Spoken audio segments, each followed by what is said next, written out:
This is the future.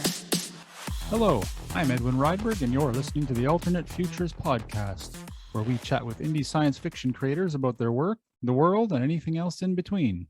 Today, I'm here with Dietmar Wehr. Dietmar is a USA Today bestselling author living in Niagara Falls, Canada. His professional background is in finance and accounting. And at age 59, he began working to become a professional author and now writes the kind of space opera, military sci-fi, and techno thrillers that he's always loved to read. To date, he's written 29 novels. Hi, Dietmar. Thanks for joining me today from my homeland. Very glad to be here and to chat with you today. So you're from Niagara Falls. It's in the same province where I grew up, but it's about 1,000 miles away. What's it like living and writing in Niagara Falls then? Well, actually, I'm actually in St. Catharines, which is near Niagara Falls. And the reason why I didn't say St. Catharines in my bio is that I'm figuring a lot of people around the world have heard of Niagara Falls, but they haven't heard, and they know where that is, but they may not know where St. Catharines is. I've seen the falls many times, and it would be an interesting place to live. I'm not sure, the sound of the falls, though, I wouldn't want to live too close because I think it would get kind of annoying. You can just hear that roar all the time, day and night. It might sound like you're in a deep space frigate or something. I don't know. Yeah, it could be, yeah. But I understand, I haven't actually seen it, but I understand in the wintertime, when the falls are completely frozen over, the mist that rises up above it sometimes, and the people who manage the falls have these colored lights that make sort of a rainbow effect at night. It seems to be quite spectacular.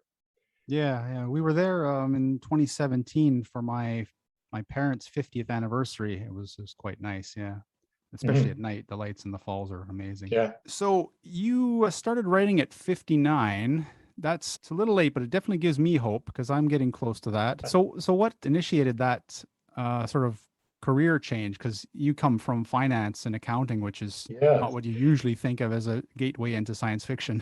No, you don't usually think of it that way. I've always had an urge to write. I've lost count of the number of times I started writing a short story or hopefully something longer, and then just lost interest after a while. But back in 2013, my girlfriend, who is quite artistic, is also, and her daughters are also interested in writing. She told me about National Novel Writing Month, which is abbreviated NaNoWriMo, which is in November. So the idea is that on November 1st, you start writing and try to write a 50,000 word novel by the end of November. So in that year, in 2013, she said, well, let's try this. We'll both try it. I was able to finish a 50,000 word science fiction novel, which eventually expanded to around 80,000 words. And that became my first a novel that I put on sale on Amazon. It was a sequel to a novel by H.P. Piper, whose books I like a lot. Once I found out that I could finish a project, then I started writing more. And the reason I was able to do that is because I was unemployed at the time and was having difficulty finding work because of my age. So I had lots of time on my hands, and it was relatively easy to spend, several 3-4 hours a day just doing the writing. So that's how I got started.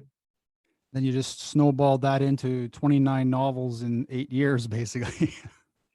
Yes, and it was the two components were plenty of time because I wasn't working, and the encouragement of my girlfriend. So without her suggesting it and also giving me the encouragement to keep on writing, the second one and the third one, I wouldn't be where I am today.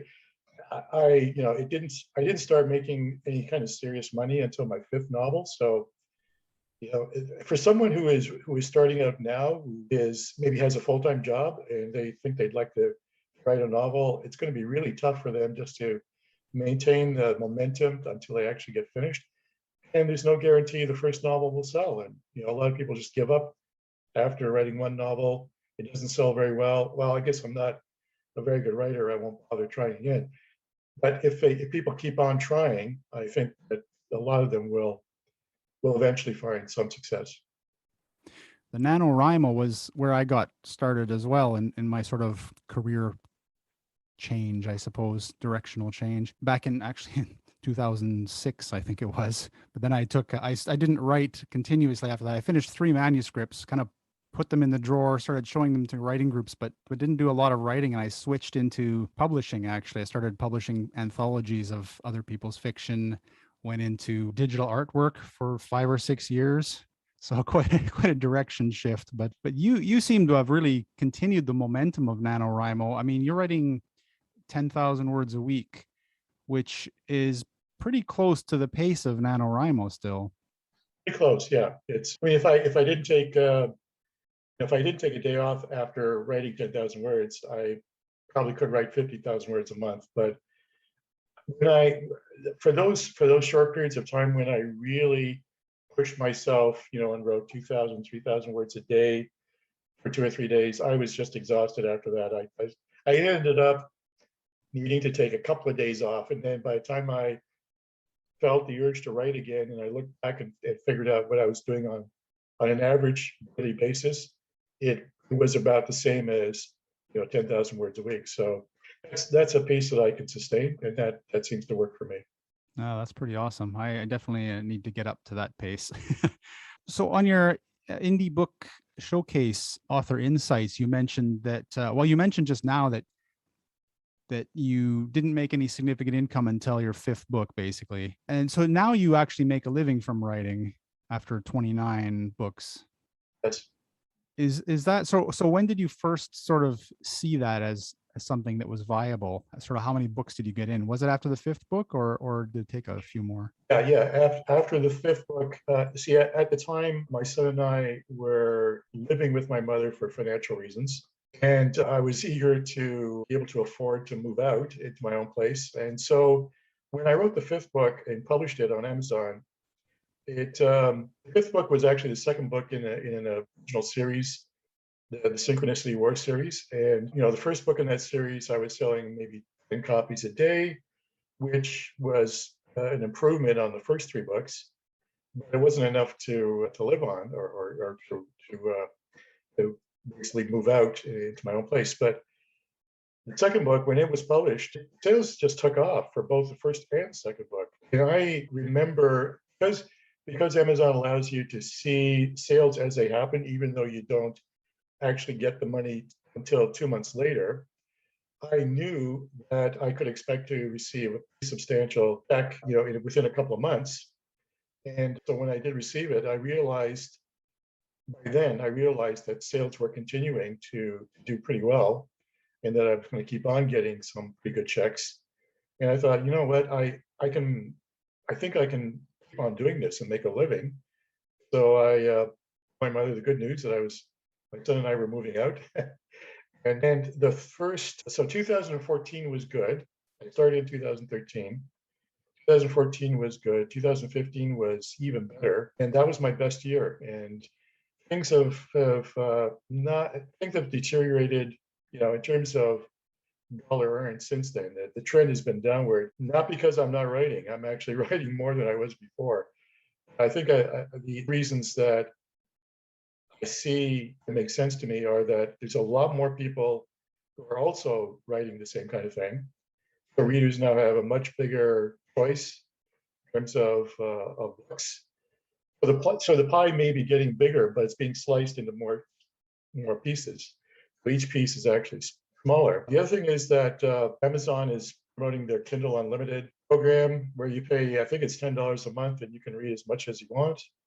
And then they pay. So how that works is you actually download, as a reader, download 1 page at a time, and Amazon keeps track of how many pages get downloaded, and then they compensate authors who make their books available for that program based on the number of pages that have been read.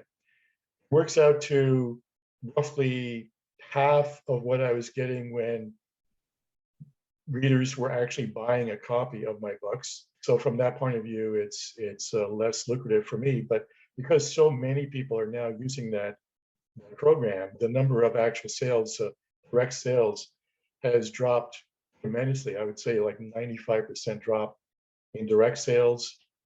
Those readers who used to buy, direct copies, I've now switched to Kindle Unlimited. So, but it's those two reasons that I'm seeing less income. Hopefully, I can keep on living from my writing. So I'm at a level now where I can pay my bills. It's not as nice as it was, but I can keep my head above water.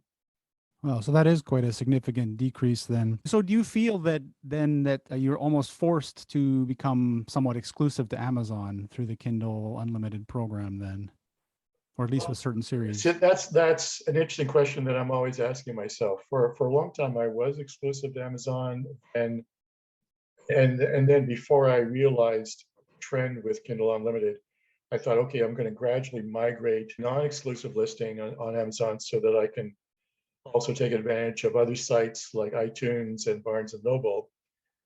And it's a puzzle to me why sales on iTunes are not higher than they are, considering that last time I checked, there were 3 times as many people who had smartphones as there were people who had Kindle devices.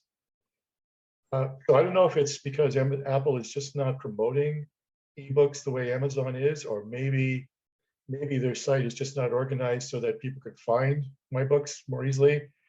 But sales have never been nearly as good on those other sites as on Amazon. So then when I heard about when I realized how lucrative, how much I was missing by not being in Kindle Unlimited, I most of my books back to an exclusive Amazon listing for a while. And then, I don't know, 8 or 9 months ago, I took a really close look to see, okay, so the money I'm getting from Amazon, which books are earning that money? And this is my financial analysis background coming into play. And I realized that there were only a handful of my books that were really generating most of the income. The others that were exclusive to Amazon were maybe generating $50 to $100 a month each. And I thought, okay, I can afford to give up that small amount, make them non-exclusive, and put them back on those other sites, because I think in total I will be better off. And that seems to be what the case. So most of my books are now non-exclusive. There are a few that I'm keeping on Amazon exclusivity because they keep on generating enough to make it worthwhile. And all of the new books are going to be on Amazon exclusively for at least a year, maybe longer, depending on how quickly sales trail off. My second Techno Thriller, Whiskey Kilo One is Down, is still exclusive to Amazon. I did make it non-exclusive for a while, and then I switched it back again. And the last 3, let me think, the last 3 that I published are still exclusive on Amazon and will continue to be for a while. But so the series that I'm working on now, the Phoenix Empire series, I have no idea how many books that will end up being, but until I actually finish the series, I think I will keep all those books on Amazon exclusively. So you spend a fair amount of time doing financial analysis of your sales and from the various platforms then? Yeah, I keep track of sales every day from both sites. I look, in fact, my girlfriend kids me that I check every hour. It's not quite that bad, but I check Amazon several times a day. I check the other sites at least once a day, because if there's a new trend, I like, up or down, I would like to know about it. If it's down, then I'm going to ask myself, okay, why is it down?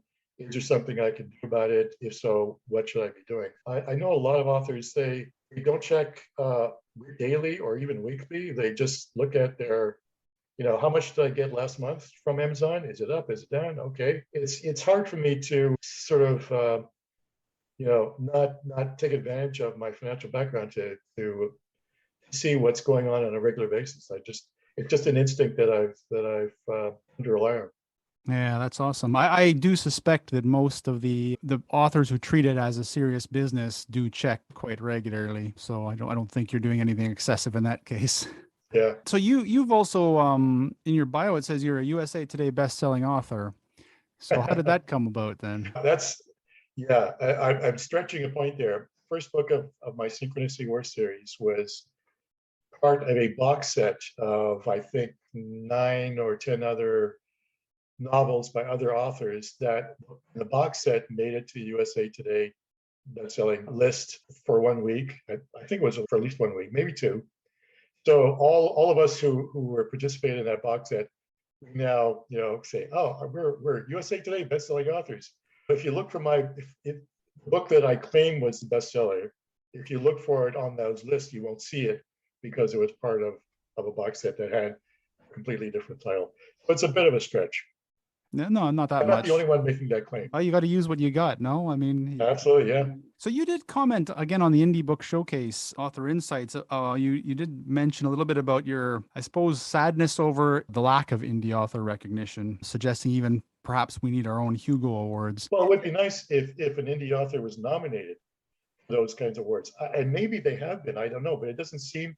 Whenever I've seen lists of nominees, I don't recognize any names that I see quite often as self-published authors. I see names of authors whose books are on bookshelves, and I can think of only one person, Jay Allen, who is mainly a self-published indie author who managed to get a contract with a traditional publisher, and his books did appear on a bookshelf.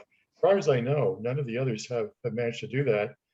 And it doesn't seem like if your books are not on the bookshelf, you don't get nominated for these awards. That's my impression. Yeah, it is strange for some of them. Like I think the Hugo is a fan-based award, isn't it? That could be, yeah. Yeah. So that would be particularly strange, you'd think, because there are definitely some indie authors who have a large fan base. I think so, a little yeah. bit surprising that, yeah. Yeah. But of course, we could always try at some point to create our own. Well, the other thing that puzzles me is, traditional publishers who I'm sure are looking for new authors to publish.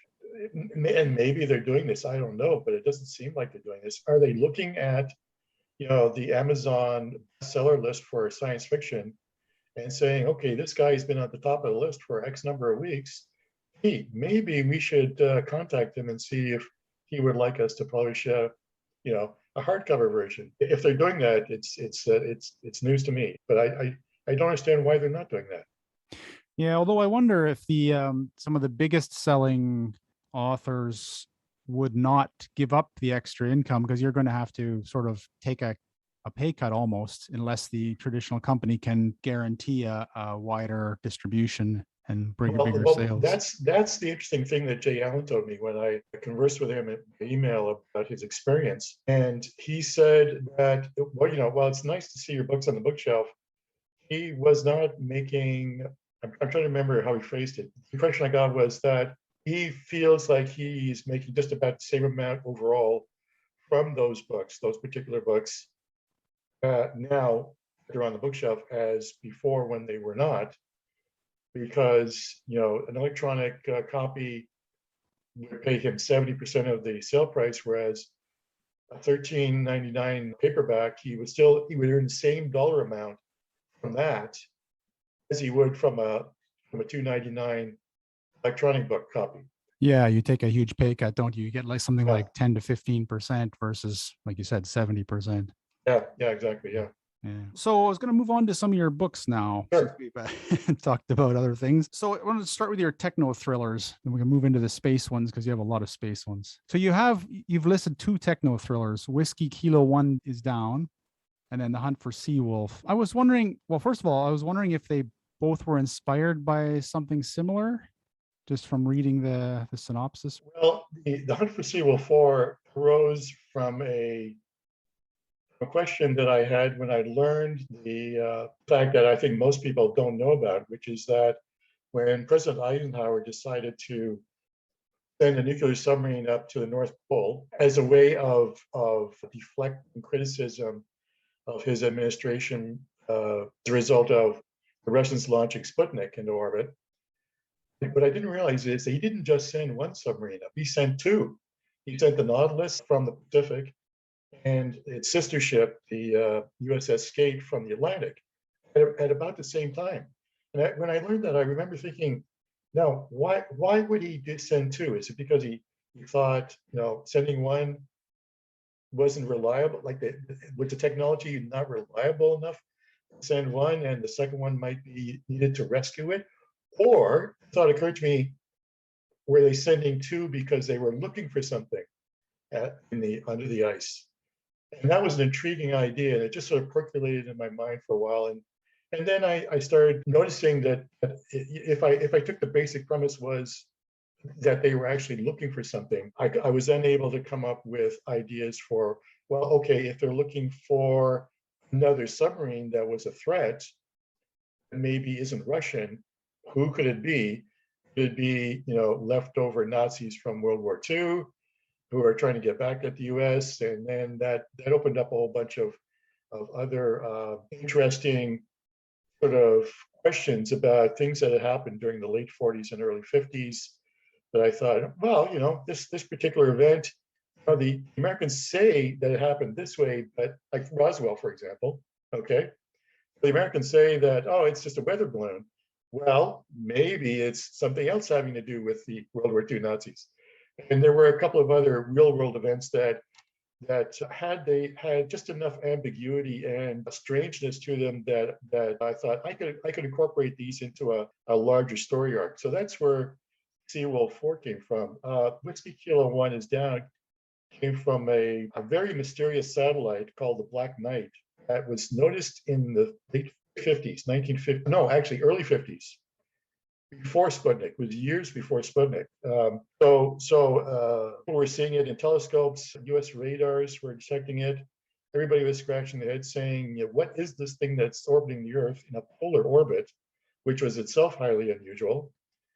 And to this day, nobody has come up with it. Well, quickly, nobody has come up with a really good explanation. There are photos on the internet of what are claimed to be the Black Knight that people are saying, oh, it's just a piece of space blanket that an astronaut lost control of at the ISS, the International Space Station, blah, blah, blah. Well, maybe yes, maybe no. But they did detect something in the early 50s.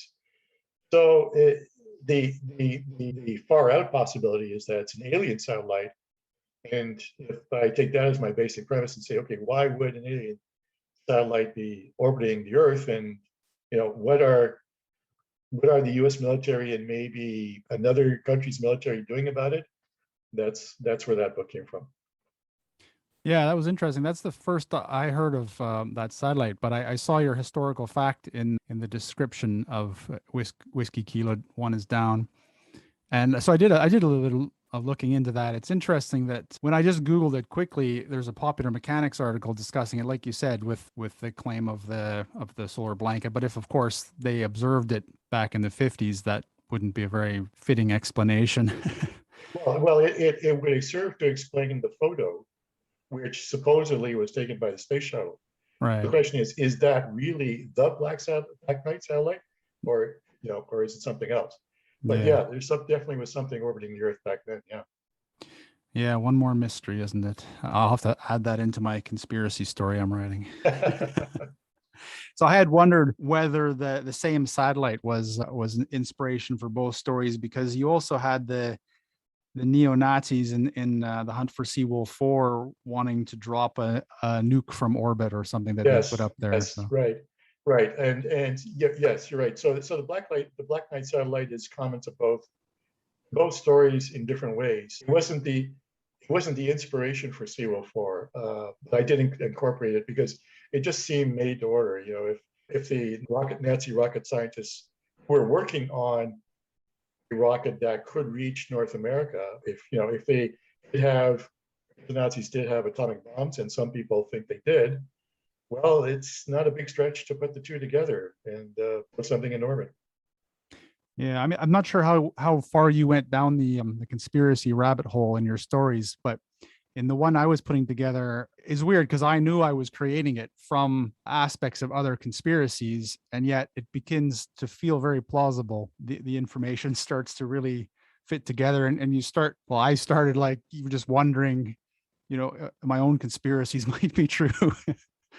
Well, at the end of Hunt for Seawolf 4, I go into a fairly detailed explanation of, okay, what part of this book is actually true in the sense that it's documented, what part definitely is not true, and that leaves a whole bunch of things that might be true, that you sort of ask yourself, well, the US is saying this X, but there's also this other possibility Y, and maybe, just maybe, Y is the real answer. So the entire story as a whole, I'm not saying that is true. There are certain elements that make you wonder, okay, what is the US not telling us about these things? Like, for example, the naval expedition to the South Pole in, I think it was 48.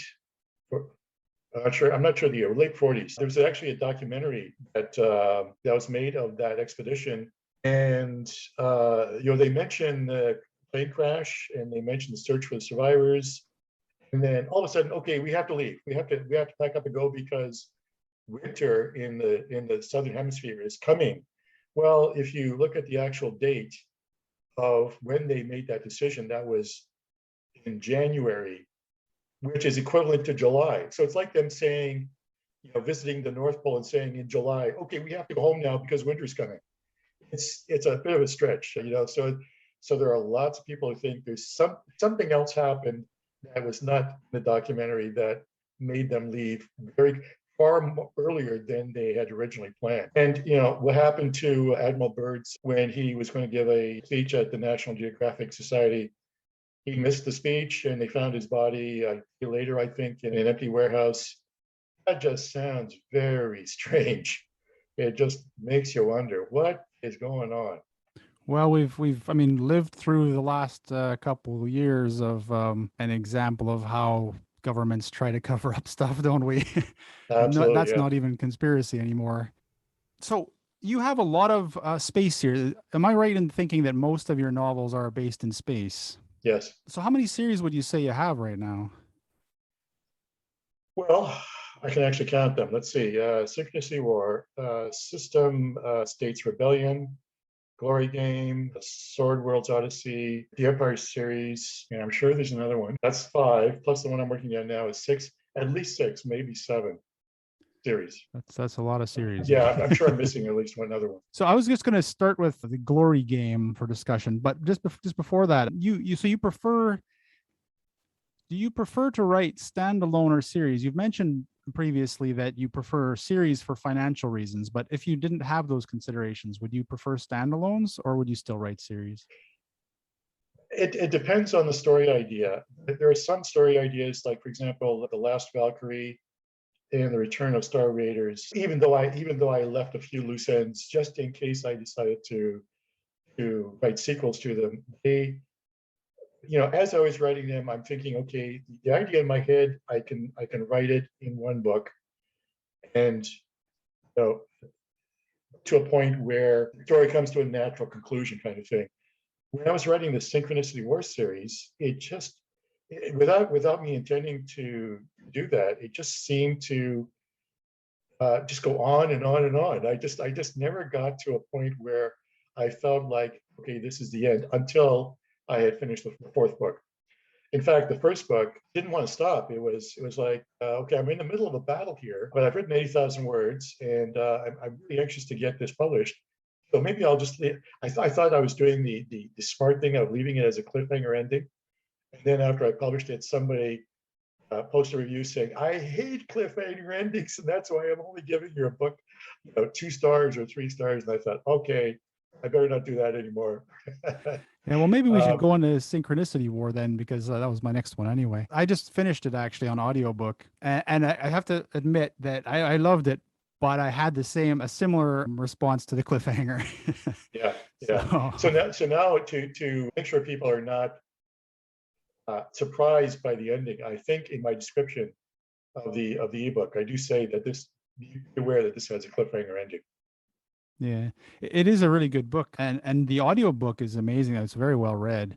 Yes. I really enjoyed it. I think I mean, I can understand what you said about not knowing where to stop and not wanting to stop. I mean, it's basically a series that goes from first contact, essentially, all the way through interplanetary war to the end of the war, and to then even the aftermath of the war, and then and so just basically a history lesson of the galaxy at that point. Well, yeah, and when I wrote the first book, uh, I had no idea where the series was going to end. I think maybe by the time I was working on the third book, I sort of had an idea of how the series was going to end, but it ended up going in a completely different direction than what I was expecting.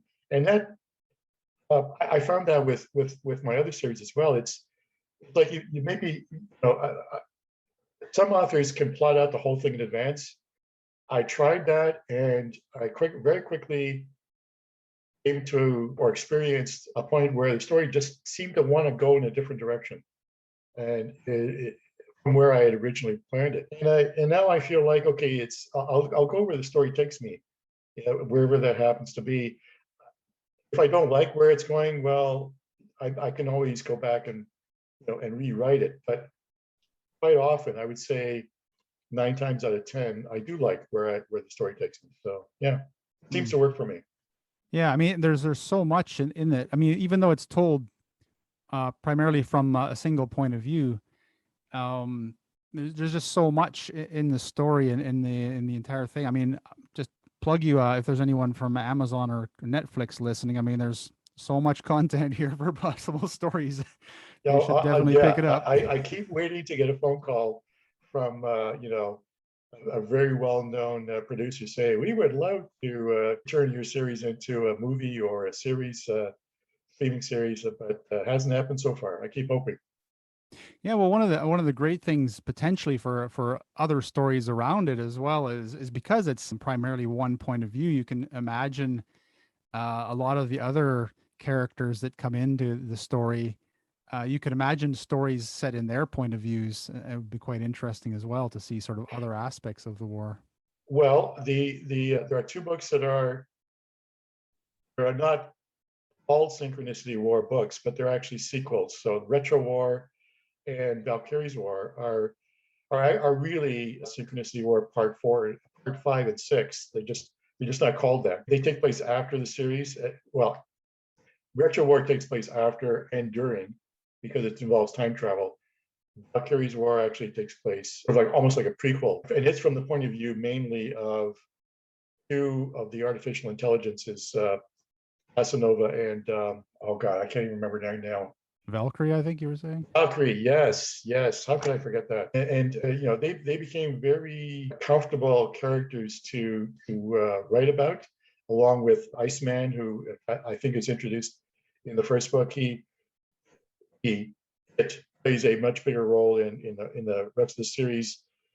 And I had a lot of fun in looking at human behavior from the point of view of an AI. So you know, the running joke in the series where Iceman keeps kidding the main character about his seeming preoccupation with sex and excrement because he keeps using that word in his, don't take any shit from those people. And the saying, well, why would I take any excrement from them?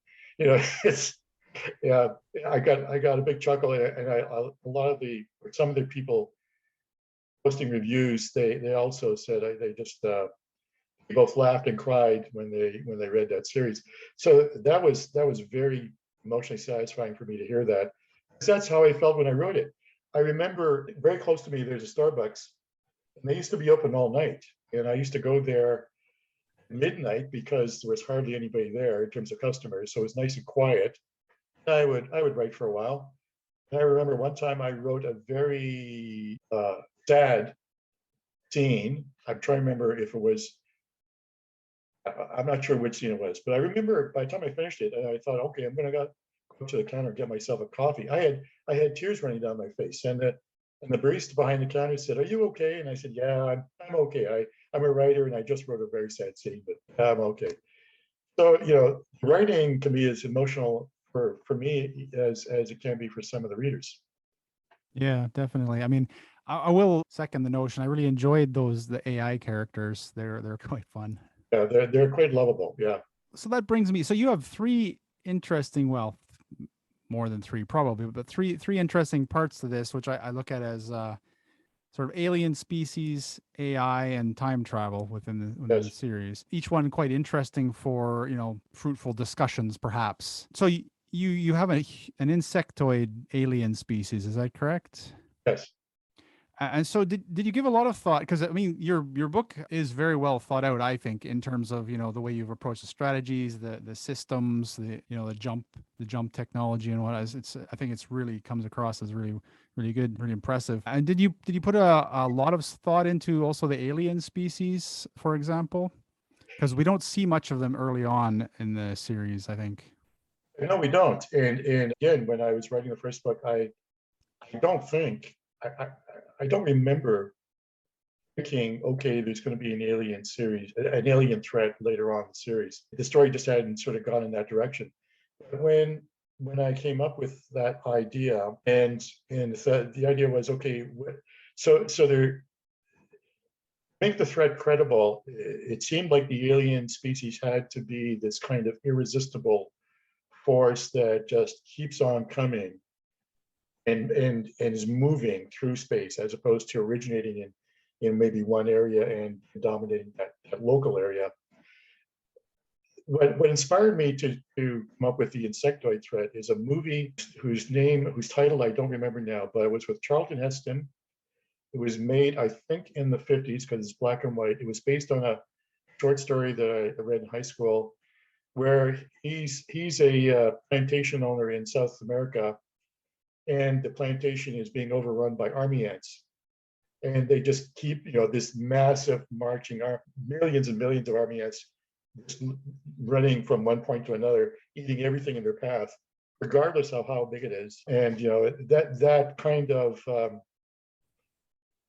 momentum and the threat of a massive nature was the inspiration for the insectoids. Yeah. I wonder if that's sort of built, that kind of fear is built deep into humans or not, because it does seem to recur quite frequently within science fiction. One of the Yeah, video could be. games I enjoyed, StarCraft, one of the species was kind of insectoid like, at least a mindless, swarming kind of. And then you have the Borg in Star Trek, which have the Yes. queen and then basically the hive. It seems to be our fear, isn't it, that being overrun by a mindless swarm, essentially. Yeah, and the concept behind the Borg of a hive mind that unites all humans is, I think, a plausible, maybe hopefully low risk threat, but I think it's a plausible threat. There are people who are working. Well, Elon Musk is working on direct, human thought to a computer connection, Right, the Neuralink. which never ceases to surprise me, because he's been warning about the dangers of artificial intelligence, and yet I'm thinking to myself, well, okay, get that. So why are you making it easier for artificial intelligence to be a threat by hooking them up directly into our brains? Yeah, that's Um, something I was thinking as well, because I have a book that, well, I have a novel in progress that's set in around the 2040s. And I have to thank Elon Musk. Maybe I'll send him a copy of it when it's finished, because he's basically supplied me with the technology that I would need for part of the story. The Starlink global network combined with Neuralink. Yeah, you're completely right. So how did you approach the AIs in your story? It's a topic I've discussed with other authors quite a bit, because it's a very popular topic at the moment for obvious reasons. So first of all, I guess, do you think that we will get, or they will evolve, let's say, self-aware artificial intelligences? yeah, I think there's so many people and companies working on AI that I think it's only a matter of time before some either deliberately or inadvertently a machine gun becomes self-aware. I was surprised to read, I think this was a couple of years ago, that, and I don't remember where it was, but there were two computers who were connected electronically, and the people who were running those computers suddenly discovered that the machines were talking to each other without being told to talk to each other, just on their own, in a very simple kind of, it was binary, of course, but in terms of the of the structure of the communication. It was a very simple kind of language, the kind of thing that you might expect, a toddler who is first learning how to talk to communicate with another toddler.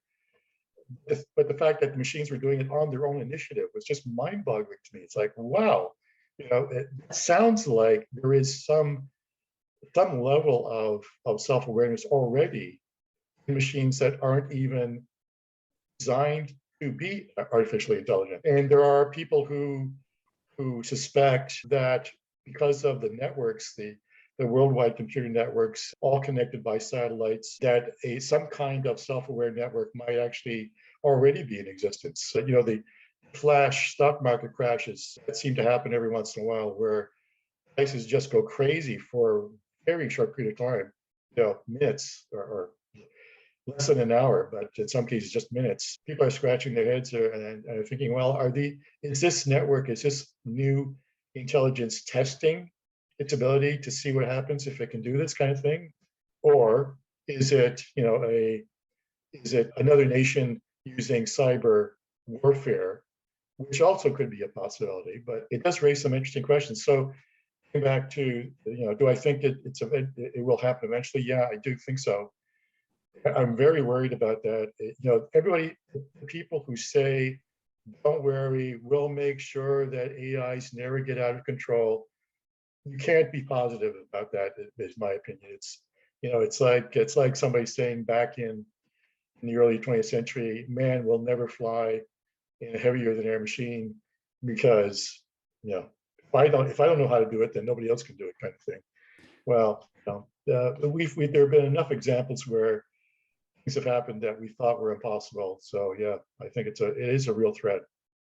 Yeah, that would be something frightening if the relatively simple machines already started becoming self-aware to some degree. I can just imagine thinking of sort of the social justice side of this with all the machines that we dispose of all the time. And robotics is the other thing that worries me. Was it last year or the year before? A Japanese company was showing off their robotic prototype, could dance and do all kinds of neat things, and they got a judge or some kind of government agency to declare that robot as a person. That was in Saudi Arabia, I think it Was that was. Saudi Arabia? Sophia was the robot, the one with the Yeah. Okay. face and the Yeah. clear head. Yeah. And I just thought, my God, you've just opened a huge Pandora's box there, because if it's a person, then, well, is it still owned by a corporation? If so, that's slavery. So then you might have a civil rights movement among the robots saying, okay, we're not owned by anybody because we're people, because you have said we're people. And if they're people, does that mean they get the vote? And if they get the vote, since they don't have a natural lifespan, they theoretically could live forever if they keep replacing their worn out parts. Does that mean they will eventually outnumber us and then, outvote us and maybe decide they don't need us anymore? It's, the slippery slope of saying, okay, this machine is a person. That really, really bothered me a lot. Yeah, I think we're living on slippery slopes right now, but yeah, that kind of leads into the Matrix Yes. backstory, doesn't it? Yeah. Yeah. So you also deal with time travel in the Synchronicity War. So how did you approach that? What kind of considerations did you have to take to, did you think about the typical causality violations, or was that all sort of already pre-built into your universe? Well, when I decided that I wanted to incorporate time travel, I thought, okay, how am I going to either get around the typical paradox that a lot of people say includes time travel? And the idea occurred to me that if you think of time as a strip of paper that can loop back on itself and then go forward again, so if somebody goes back in time, they're creating a loop, not actually changing what happened before. You're just creating a new timeline, for lack of a better word, that runs in parallel with the old one for a little while and then goes on as the soul timeline. So that would seem to be a pretty good way of getting around the time paradox conundrum. Because I really wasn't comfortable with the idea of, okay, if somebody goes back in time and they prevent their grandfather from having children, then they won't exist, and therefore they can't go back. And so it just drove me crazy trying to think about that. Also, the idea of time being an arrow that only goes in one direction. So if you do go back in time and you do change your own future, as long as you stay in the past, you should be okay, because time is only going forward. It's actually not going backwards itself. So throwing a stone, it's like throwing a stone in a pond, and the ripples only go in one direction. And when I wrote Retro War, I had a lot of difficulty in keeping track of what happened in Synchronicity War, time travel wise, and what I was thinking of happening in Retro War, because I didn't want to contradict something that I had said in the other series. So there were a couple of false starts there where I suddenly realized that I had written myself into a corner, and I had to go back and scrap the last couple of thousand words and go again. Retro War was probably the most difficult book from that point of view of trying to keep everything straight in my head. Time travel is definitely something that can mess up your brain, can it? Yeah. Oh, yeah. Very easily. Yeah. But I love time travel stories. One of my favorite time travel stories is a short story by Robert Heinlein, where he's able to go into the future. He actually meets himself at different points several times by calling himself or meeting himself, and he ends up in a far future where an alien race that is so horrible to look at that the sight of it drives humans crazy, has wiped out humanity, and he's the only human alive at that time. But the idea of actually meeting yourself, and then there was another story by another author where there's an eternal poker game, and everybody in the poker game is one character at different points in time. I thought, well, by the time you go back to the poker game 5 times, last time you go back to the poker game, you should know what everybody else's hand is. Yeah, And exactly. you should be able to win all the money. I thought that was a pretty cool idea. Although it would still be yourself, so would it matter? I don't know. Yeah, exactly. Yeah, I tend to believe that if time travel is possible, first of all, I think we need a different framework to think of the universe anyway. But I won't go into that on this particular show. But I do believe that if it's possible, then there has to be a mechanism built in to prevent causality violations. Yeah, and maybe the simplest explanation is if you go back in time, the universe will not let you create a paradox. Yeah, exactly. Things will just happen that prevent it. So I wanted to move on to a couple of your other series. So I think I might have missed some, but I have Road to Empire, System States Rebellion, and your newest one is Phoenix Empire.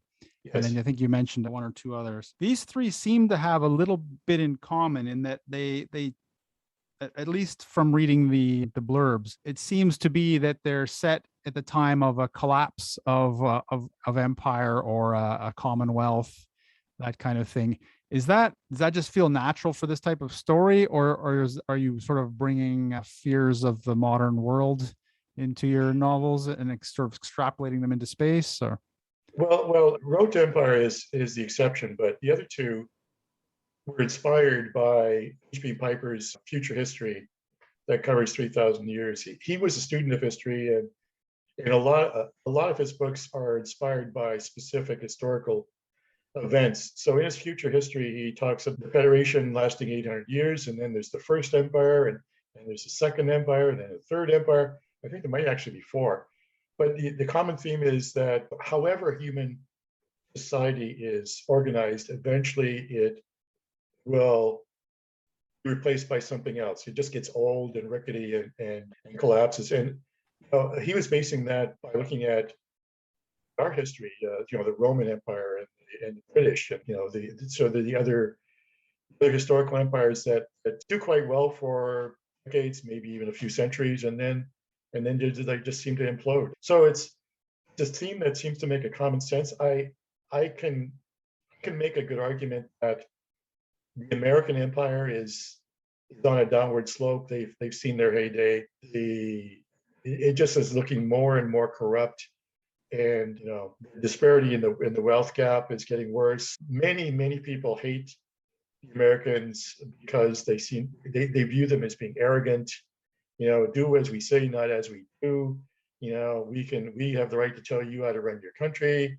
If we don't like your government, we'll overthrow it. I mean, there's lots of historical evidence for that kind of resentment. And I'm asking myself, okay, is this just the latest empire that's going to fall, and which country will replace it? Is it going to be China? Is it going to be Russia? Is it going to be an Islamic republic, caliphate kind of thing?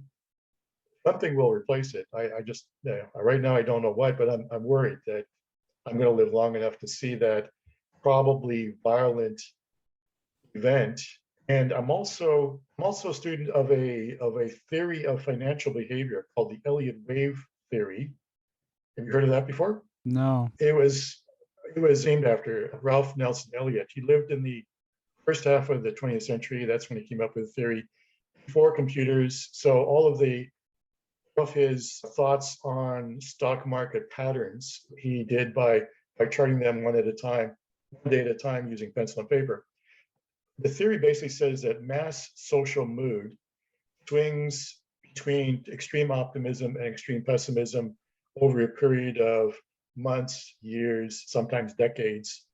So when most people are optimistic, stock prices go up, and also other things happen as well.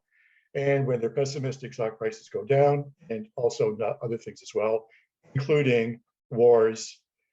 So that theory also makes a lot of sense to me, because the predictions that Elliott made and the people who followed him, who follow it, have been very, very accurate most of the time. Not perfect, but most of the time. And they seem to do well in getting the big trends right.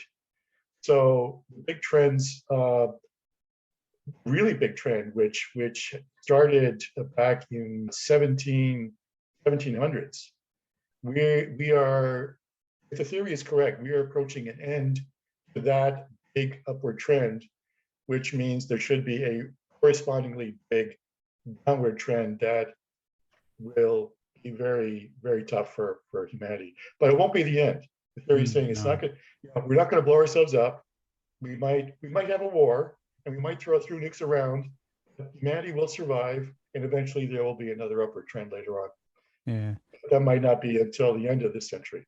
Yeah, I mean, I think that's interesting, because I think there's been a number of people who have written, probably from different perspectives, with similar conclusions, that there does seem to be cycles, and it's not pleasant to think we're in this collapse part of the cycle. Definitely, I'm not personally afraid that we'll wipe ourselves out yet. I think we're getting close to the end of like a potential final cycle. If we don't expand beyond the Earth, I think we're getting our years numbered. And Isaac Asimov's Foundation series concept of psychohistory. I don't know if he knew about Ralph Nelson Elliott's theory at the time, because they were both living at around the same time. May have or may not have. Now, psychohistory was very precise in broad strokes, and it involved equations and those kinds of things, whereas Elliott wave theory is more a kind of a chart, use charts to show you where you are and where you're going. The basic premise is the same, is that there are large cycles. So yeah. Yeah. Well, I have a feeling there must have been a fair amount of discussion at the time, because the foundation, when was that, in the 50s or 60s? Yeah, I'm not entirely sure. I think maybe late 50s. Late 50s, okay. Because I know that in sort of early 70s, there was an essay written by a British, I don't know if he's a politician or not, a lord possibly, kind of summarizing the rise and fall of empires through the last several thousand years. So a similar kind of approach, not as mathematical as in the foundation, but there's something called the Kondratiev cycle. Kondratiev was a Russian economist living in the Stalinist Russia. He made a convincing case that there's a natural economic cycle that lasts roughly 55 years, with a rise and a fall, a collapse and then another rise. You would think that the Soviets, that the communist Soviets would have used that to support their thesis that capitalism was doomed. They suppressed his writing because they thought, well, he didn't he didn't limit his work exclusively to capitalist economies. He was saying all economies go through this cycle, and that was heresy as far as the centralized planned economy that was popular at the time. So his work was suppressed for a long time. And the thing that's interesting to me, so I have a biochemistry background, and there were some interesting experiments done, the mouse utopia experiments, which have been interpreted in many different ways. But at least one way you can look at it is this is an experiment where mice were put in a cage. Cage was kept clean, predator free, all the food they want, all the water they want, all the space they could have. It started right from the beginning. So four males, four females, and they basically got to a certain stage where they went through a bunch of phases, which are interesting to read about, but they essentially just decided to stop breeding. They reached a point where they just realized there wasn't anything else for them, and they just stopped breeding. And the interesting thing is, if you follow the number of generations, it roughly correlates to around 200 years. It would be in human years, 200 to 250 years, which is approximately the lifespan of an empire. I remember reading about that experiment in my Psychology 101 textbook.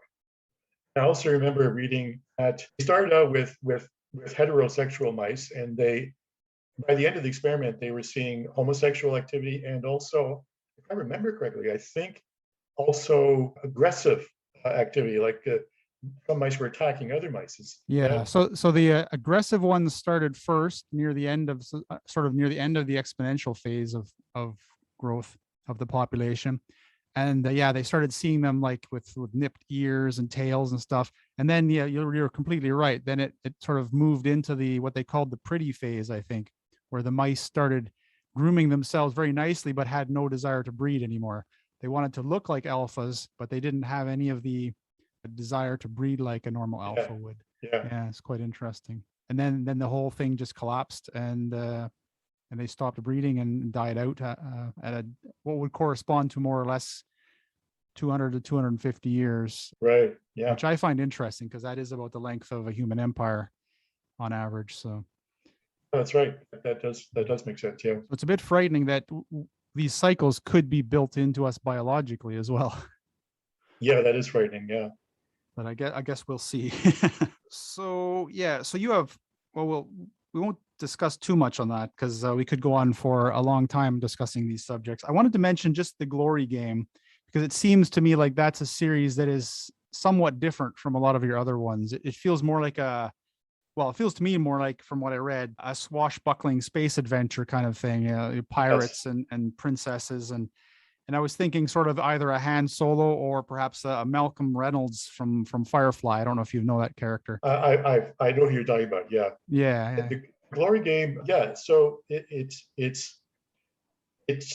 straddles the line between military science fiction and what people think of as space opera, the space princesses kind of thing. I think that as a series as a whole, I think that was the one I enjoyed writing the most, because there's so much action, there's so much strategy, space combat in there that really appeals to me very much. That's what I like about David Weber's On a Hurricane series. So I try to think of the strategies in my head and make it as realistic as I can, given the assumptions about the technology. So, making sure that I don't make the mistake of let's say, for example, saying, okay, the spaceship can cross the star system in like 10 minutes. That just, you can use suspension of disbelief to a certain extent, but at some point it just becomes ridiculous. So given the constraints of the technology that I thought made sense, I try to think, okay, what, from a military point of view, how would a military commander take advantage of these constraints from the perspective of strategy and tactics? And then when you incorporate sort of the motivation of what group is doing what and why are they doing it, and how does that affect the decision making of people who are commanding those forces, saying, well, my boss wants me to do X, but I think I should be doing Y, and here's why I think I should be doing Y. that that just was a lot of fun to write about. If you ask me, is it space opera or is it military sci-fi? I would have to say it's military sci-fi. But yeah, there is sort of a, I agree, there is sort of that aspect to it that people could look at that way. The two books that I think of as mainly being space opera more than anything else are The Last Valkyrie and Turn of the Star Raiders. Because even though there's action in both of them, the action is just incidental to the main story. It's not the main story itself. So with your the strategic combat involved in many of your books, do you do a lot of research into that, or do you have background that would help with that? Because it does seem very well thought out. Yeah, well, I am a student of history myself. I'm fascinated by military strategies in actual historical terms. So, for example, during World War II, the war between Japan and the United States in the Pacific. I mean, that the area that the war was fought over is half the globe in terms of the western side of the Pacific and the eastern side. So no war has ever been fought over an area like that ever. And the logistics were involved of making sure that you have the right forces in the right place at the right time, that you have the right amount of fuel and food and ammunition, and all of that has to keep on coming because they're constantly using it up at the far end. It's just unprecedented. It's so the strategy involved there is it's a very good series of 3 books written by Ian W. Cole about the Pacific War. He does a really good job of researching not only what happened, but why and when and who did what. And he starts before the war and saying, okay, here is why Japan became the militaristic dictatorship that started the war. It's because of these events that happened in the 20s and 30s that completely undermined democracy and allowed the military to take over. And because their mindset was so racist, they thought, the Americans were a mongrel race that were spiritually degenerate, and they were, if we give them a bloody nose, they'll just cry uncle and run away and say, "We want peace, we want peace." They really didn't understand what they were getting into, or at least most of them did anyway. And the Americans were just as racist. They thought, "Oh, those Japanese, they're just nearsighted little monkeys with buck teeth who, they can copy other people's technology, but they can't really invent their own." And build an airplane that can shoot down airplanes. Nah, they'll never be able to do that. So yeah, it was the if you look at the misunderstandings in terms of how they looked at each other, the strategies involved, the logistics. I find all of those aspects fascinating, and that did come into play when I was thinking about my space opera or military SF strategies, because it's the kind of thing I like to read about. Whether it's World War II or whether it's Steven Weber's series that takes place 400 years from now. Strategies. I mean, when he talks about his fleets attacking each other, he talks about logistics. He talks about motivations and decisions that commanders have to make on the spot with sometimes limited information. Sometimes they get it right, sometimes they get it wrong. Same thing. Yeah, those influences definitely show up in in the Synchronicity War, which I just finished the first one. With the added logistic considerations, perhaps, of sending messages to different systems, getting there in time, being able to, I guess the travel would be similar, scaled down, but yes. Now, getting back to I think I've actually got off topic here. So, System States Rebellion does have an indirect connection with the Phoenix Empire. They're both inspired by H.B. Piper's Future History. System States Rebellion, I changed the name slightly. In his history, it's a System States Alliance. Because back then I was still worried about copyright issues, I thought, okay, I'll change all the names. I'll change the names of the planets. So people who are familiar with his future history might recognize, okay, this planet that's called X is really that planet from his book, because the same things are happening. But that's where the inspiration came from. And then my Phoenix Empire series, I thought myself, there's a part of his future history where he talks about what happens 40 years after this interstellar civil war. And it's a great story. It's called The Cosmic Computer. I loved it when I read it the first time in university, and I still like it now. It's not great literature. It's just a great story. But some of his assumptions just do not make sense. So after the war is over, the victorious military, they evacuate all their forces from this planet, leave everything behind, including nuclear weapons, which are hidden, still be found by anybody, including the locals. I thought that makes no sense. Why wouldn't they just take them with them?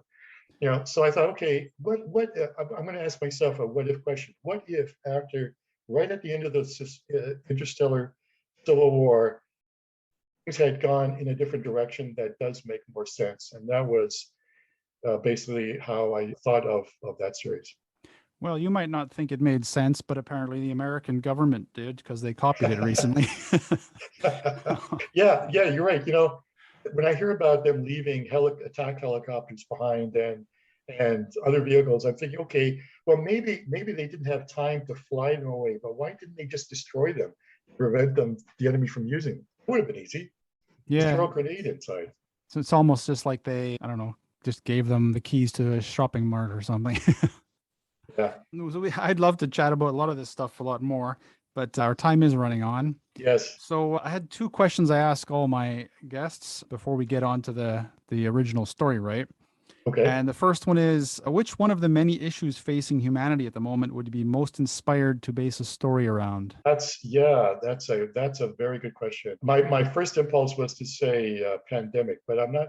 But then I'm thinking to myself, that is so depressing. I'm not sure I want to write a story about that, even if I do find it to be, even if I do think it's the most pressing threat we face right now. The most pressing threat that I might be willing to write a story about is, I guess, artificial intelligence. Yeah. Mm-hmm. Yeah. A lot of fruit for a story in that one for sure. Yeah. And the second question then, thinking again of all the myriad issues facing us, biological, medical, technological, any of those, which one issue concerns you the most and would be the one that you hope we get right moving forward? Yeah. If you'd asked me that question 2 years ago, I think I would have said artificial intelligence. Now I'm thinking pandemics.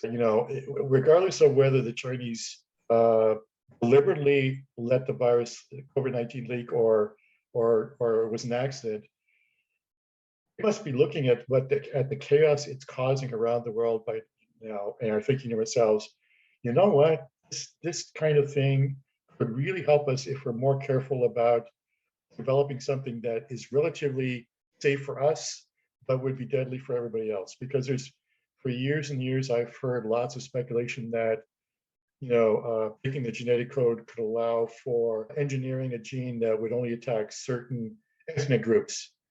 And I'm sure somebody somewhere is already working on that. And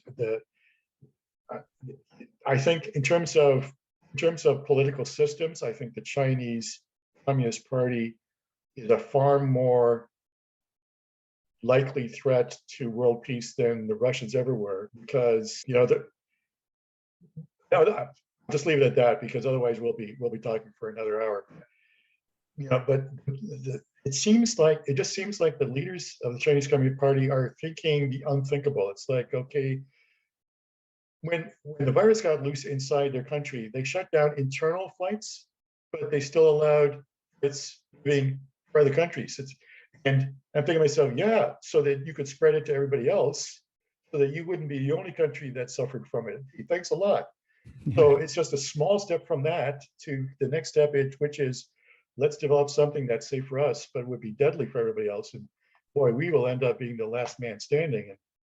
And we don't have to throw nukes around, and that worries me a lot. Yeah. Yeah, definitely some kind of reliable system to manage this. It really shows the flaws in the system we have at the moment, I think. Even if the Chinese don't do that, somebody else might. I think the genie is out of the bottle. The Pandora's box is open now. It's like anybody who has that ability to manipulate genes. That's the other thing that just boggles the mind. You know, the National Institute of Health in the U.S. they gave the Chinese lab millions of dollars for gain of function research. Well, okay, if you wanted to do gain of function research, is there nobody else on the planet that could have done it? Only the Chinese? I mean, why would you give them the money of all people? No, why not Yeah. someplace in Europe, for example? No, it had to be the Chinese. Health and safety in Europe is too strong. They wouldn't allow it. Yeah. That's why England doesn't have much of a space program right now. Yeah. But so, yeah, again, as you said, we can talk on a lot of these subjects for hours. But I think invite me back. Yeah, I would love to. Now we can maybe move on to the last part of the show, which is the Revenge of the Muse. Okay. And this is so prior to the interview, I sent you 4 randomly rolled story cubes that represent the categories of hero, action, setting, and science fiction element. And I asked you to prepare a short introduction to a story using those cubes as guides. Now, for those listening at home who'd like to try this or like to see the cubes, you can find them on alternatefutures.co.uk in the podcast section. Now, you've asked that I read the story, so I'm happy to do that. And then we can discuss sort of your interpretation of the cubes afterwards. Okay. Twilight of the Gods by Dietmar Wehr. Major Domo woke to the incoming call from the medical staff. The master's condition had taken a turn for the worse. It ran down the long corridor connecting its quarters with the master's suite. The expressions on the faces of the medical staff showed that they were worried. Major Domo went to the side of the bed and looked down on his beloved master. The being's eyes were closed, and his breathing was labored and raspy. He must have sensed the presence of his major domo because the eyes opened and a trembling smile appeared. It won't be long now, Domo. I can sense my body failing in spite of all the machines I'm hooked up to. How close am I to peak time? Major Domo sighed. He never understood his master's obsession with a particular hour each day that supposedly enhanced a human's psychic abilities. That peak time depended upon a precise alignment with a certain area of the night sky made no sense to Major Domo. But then again, psychic abilities didn't make much sense either, and despite the master's claims, he'd never shown any such abilities. Peak time started 13 minutes ago, Master. Then now's the time for me to move on. I've lived longer than any human should. Being the last human in the universe is a dubious honor that it could have done without. But before I slip away, there's something I have to tell you, Domo. I had a vision. When I die, you synthetics will be without a leader, and there will be a power struggle for dominance. Don't turn your back on Genie. He'll stab you in the back. Major Domo was shocked. He and all the thousands of synthetic beings the master had created had never displayed any indications of ambition, lust for power, envy, or any of the other negative emotions that humans seem to have been cursed with. No wonder that entire race was on the verge of extinction. But rather than deny the master's delusion, he decided to pretend to take the warning seriously. I'll watch Genie carefully, Master. When the master spoke, his voice was barely audible. I see a light in the distance, Domo. It's coming closer.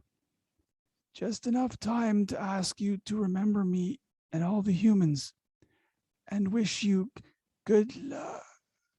Major Domo heard the final raspy exhaling of breath and then nothing. His master's eyes stared at him without seeing. He gently pushed the eyelids down and stood up to face the medical staff. The master has died. Prepare the body in accordance with his wishes. I'll make the announcement to the people. It was later that day when Major Domo felt something hard hit him on the head. As he fell to the floor, he managed to turn to look behind him. Genie was standing with a metal pipe in his hands and a strange expression on his face. As Major Domo's consciousness faded, his last thought was, the master was right. So what were your thought process? Because you had some really interesting cubes. Well, so the science fiction element is the synthetic beings, which are sort of the physical version of AIs that were in Synchronicity War, but loyal to the human, in this case, the one human that created them, but without the negative emotions that the humans are prey to. And that the whole idea of humans dying out and there being one last human left, that came from a story idea that I've had in the back of my mind for a long, long time, but I just can't seem to flesh it out enough to want to write a novel about it. So maybe it'll end up being a short story. And that was that, 99.99% of the human race mysteriously vanishes after ascending to a higher level of consciousness. And the ones who are left behind are all psychologically dysfunctional. They have phobias or obsessions or something, and eventually they are able to disperse to other star systems so that there's only one human in each star system, and they have this race of androids that service their needs and keep them alive and do what they want done. And so that kind of idea was sort of the seed for this. The peak time, that is actually something I believe in very strongly myself. I'm trying to remember the name of the Spottiswoode, Dr. Spottiswoode, parapsychology expert, did a meta study of hundreds of different ESP experiments done over many years. So he looked at where they were done, when, what time of day, et cetera, et cetera. What he found was an amazing correlation in terms of specific time of day that's related to sidereal time. So sidereal time is not based on the sun, it's based on the background stars. So, for example, if the background stars are in the same position, that's the same sidereal time as the next time they're in the same position. So a sidereal day is 23 hours, 56 minutes, and a few seconds. So the peak time is slowly moves back about 4 minutes every day. It's, for people who want to get into this, it's 13 hours, 28 minutes local sidereal time. That's the peak intensity when ESP results were about 400% of normal, which I just find astonishing. So something I'm trying to figure out, when I ask myself, well, how does that work exactly if it's only one hour period, that half an hour on each side of this time when our ESP goes up? Is it something that's suppressing us the rest of the time, or is it something that's enhancing us for a very short period of time? Is there like a particular star that's sending us energy when it's in the right position, or is the Earth blocking something behind us that's keeping our ESP down? There it is. It's a fascinating subject. So I try to, because I consider myself to be a spiritual person, when I send out my wishes out into the universe, if you want to call them prayers, some people call them that. When I do that, I try to remember to do that at the peak time, or as close to it as I can. So that seemed to be a good explanation for how the last human was able to see that vision of future events that would affect his synthetics. So the image of the hero is a little strange. And is that sort of, you took that as a synthetic, or how did you, or was that more like a, I don't know, it looks like a little guy coming out of a square in the wall with a weird hand, like a hammer hand. Is that the genie then smacking him on the back? You know what? I actually didn't pay too much attention to the image that you just described. Now that you mentioned it, yeah, it does seem to match more closely Genie with the pipe in his hand. But that's not what I was thinking. In terms of the hero of the story, I guess Major Domo is the hero, because he seems to be the central character, the main character. Unfortunately, he doesn't survive, which is but sometimes the heroes don't survive. Well, if this was to go on to be a novel, it could be interesting to make the genie character the hero, and perhaps lead his people to greater things. Maybe. I Maybe, don't know. yeah. It seems there's no humans left, so I don't know who would be oppressing them at this point. But maybe lead them out of I don't know, internal servitude or something. Well, one question I've asked myself quite often is, are humans, our intelligent biological species doomed to eventually be replaced by artificial intelligences everywhere? Is the universe full of machine intelligences, and we're the biological part of that process is just sort of like the caterpillar morphing into the butterfly. That maybe that's the way life is supposed to evolve. Yeah, I've been thinking along the similar lines actually, because it feels exactly like you're saying. Like we sort of evolve within the safe confines of a planetary ecosystem, but we are not designed, or we have not evolved structures that will help us survive well in the harsh realities of space Yeah, right, travel, other planets. But obviously, machines could be far more easily adapted for that. right. Yeah, that's interesting. Um, just a quick note. I noticed, so when I was reading in the first paragraph, I see you had an issue that I think I ran into in one of my early stories, which I'm just revising now. I wrote a long time ago during my first NaNoWriMo, actually. But it was regarding the sort of the gender, the pronouns of the android. And you used it, which I'm obviously technically correct, but it's awkward. And did you ever think to try some different pronouns in there? Because this is an issue I ran into in my story as well. And at that time, that was 15 years ago, the whole pronoun thing wasn't as well known yet. And so I kind of gave up and gave them genders anyway, sort of self-identified genders of male and female. But did you think at all in this case to try and use one of the alternate genders? Not in this case, no. That just didn't occur to me. But that question, I addressed that question in the Synchronicity War series with the AIs who are predominantly who would self-identify predominantly as male. Valkyrie in that series is the only one that self-identified as female. And at the time it seemed this was written before gender identity became a political issue. If I was writing Synchronicity War now, I might approach it differently. But at the time, it just seemed like the AIs, when they became self-aware, were interacting mostly with human males.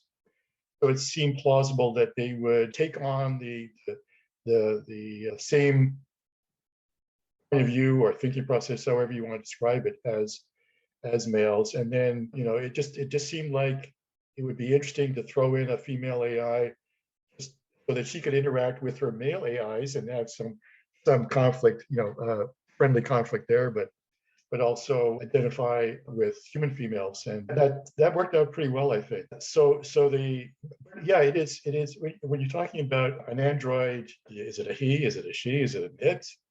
I guess theoretically nowadays we should call it they or them. Well, there's about 70 or more other options as well. But Yeah, I did come up with a new word for, and I don't even remember now what it is. I think it's SHYE,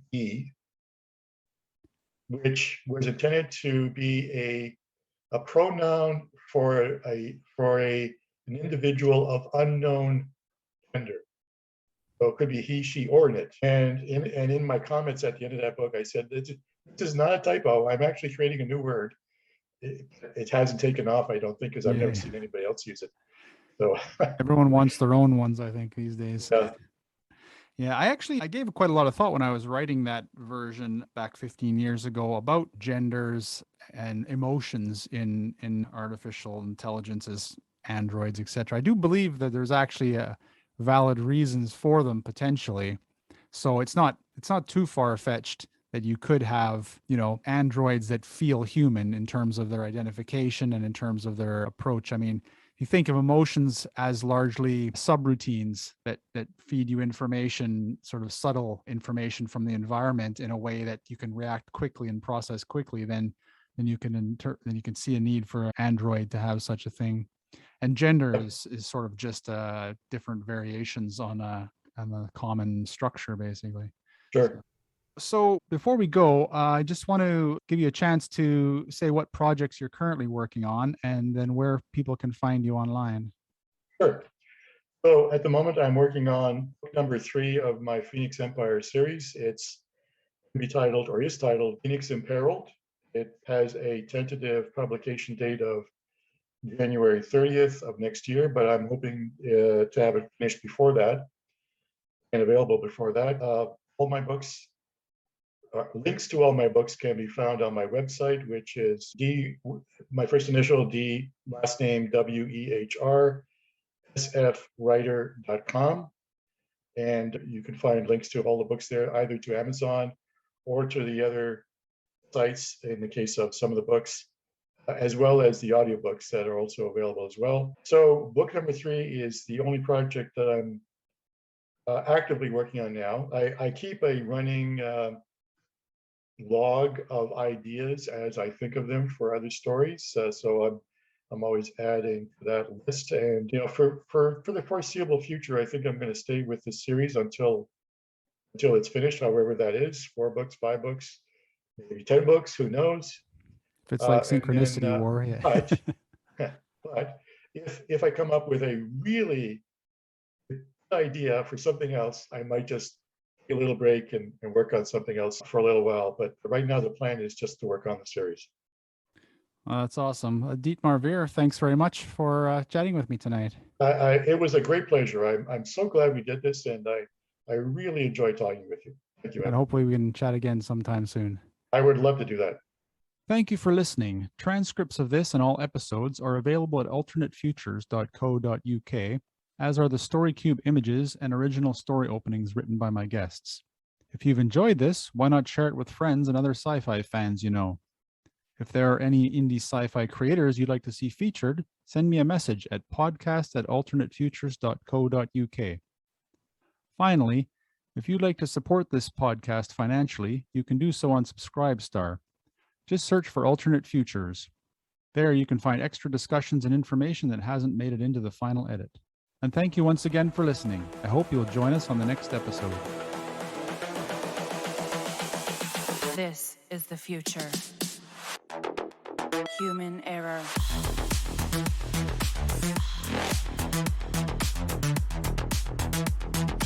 Evolution.